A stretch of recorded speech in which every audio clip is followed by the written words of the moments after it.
Christophe Dansette, rebonjour. Avec Bonjour, vous, Faiza. on va parler de l'euro numérique. Le Parlement européen l'examine aujourd'hui avec une adoption en plénière le mois prochain. Alors, ça pourrait changer la vie des citoyens européens sans qu'ils s'en rendent compte. Oui, d'abord, il faut bien comprendre ce qu'est l'euro numérique. Ce n'est pas une crypto-monnaie à proprement parler, comme le bitcoin. Ce n'est pas non plus un nouvel euro. C'est simplement une version numérique des billets et des pièces que nous utilisons déjà. En clair, demain, vous pourrez avoir sur votre téléphone des euros directement émis par la Banque Centrale Européenne, exactement comme aujourd'hui. Vous avez un billet, par exemple un billet de 5 euros comme celui-ci dans votre portefeuille. Le projet, il est étudié depuis 6 ans maintenant, mais les événements géopolitiques des derniers mois ont, semble-t-il, donné un sérieux coup d'accélérateur. Alors, on va y revenir. Mais d'abord, expliquez-nous concrètement ce que cet euro numérique peut changer dans notre quotidien d'Européens. Alors pour le consommateur, à première vue, presque rien, je dirais, mais vous allez continuer, Faiza, à payer avec votre carte bancaire, avec votre téléphone. Mais derrière, en coulisses, beaucoup de choses vont changer. Aujourd'hui, lorsque vous achetez un café, par exemple, ou une baguette avec votre carte bancaire, l'argent passe directement de votre compte à celui du commerçant, mais quand même par un intermédiaire. L'information, elle circule à travers plusieurs intermédiaires, votre banque, celle du commerçant et souvent des réseaux américains, Visa ou Mastercard que vous connaissez bien, pour environ 2/3 des transactions. Or, ces réseaux, ils prélèvent des commissions sur chaque paiement.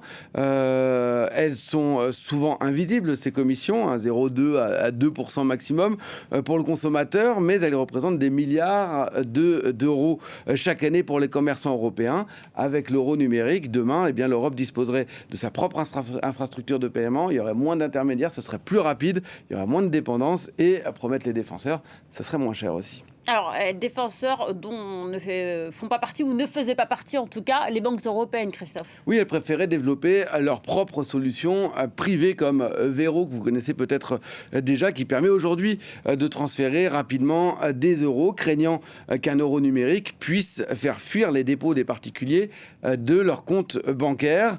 Et on ne parle pas de petites sommes.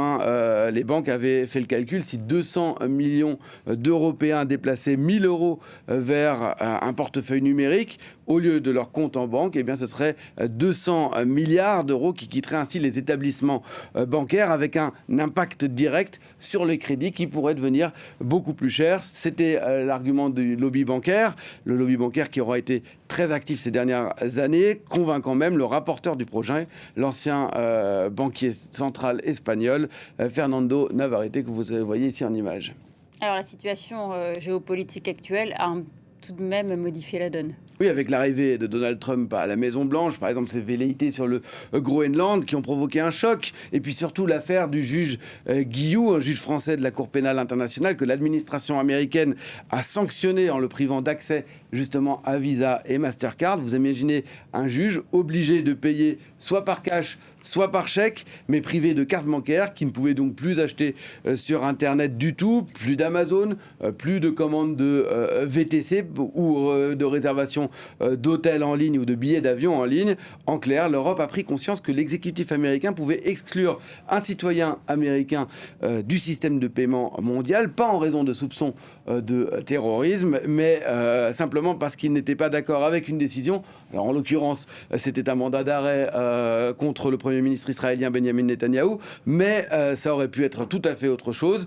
Tout cela a fait de l'euro numérique un sujet de souveraineté européenne plus que jamais nécessaire. Et certains craignent une monnaie de surveillance comme en Chine. Oui, c'est l'une des principales critiques. La Chine dispose déjà d'un yuan numérique, et qui permet largement de suivre toutes les dépenses des citoyens et donc de les surveiller. Certains redoutent qu'une monnaie numérique européenne permette à l'État de suivre toutes les dépenses des citoyens. La BCE, la Banque Centrale Européenne, assure que ce ne sera pas le cas ici en Europe. D'abord parce que les espèces continueront de fonctionner, et parce qu'il y a des garde-fous, et puis aussi parce que cet euro numérique pourra fonctionner sans même une connexion à Internet, grâce à un mode hors ligne comparable à l'échange d'espèces où il n'y aura pas de suivi des transactions. Alors, quand aurons-nous ces euros numériques sur nos téléphones? Alors, ce ne sera pas pour tout de suite, hein, tout prend du temps en Europe. Le texte est examiné aujourd'hui en commission économique du Parlement européen, avant un vote attendu en plénière probablement en juillet. Ensuite viendra une phase pilote. Les premiers tests pourront démarrer d'ici fin 2027. Et pour le grand public, eh bien, les premiers euros numériques pourraient arriver, ou ne devraient pas arriver, je dirais même, avant 2029. Merci à vous, Christophe.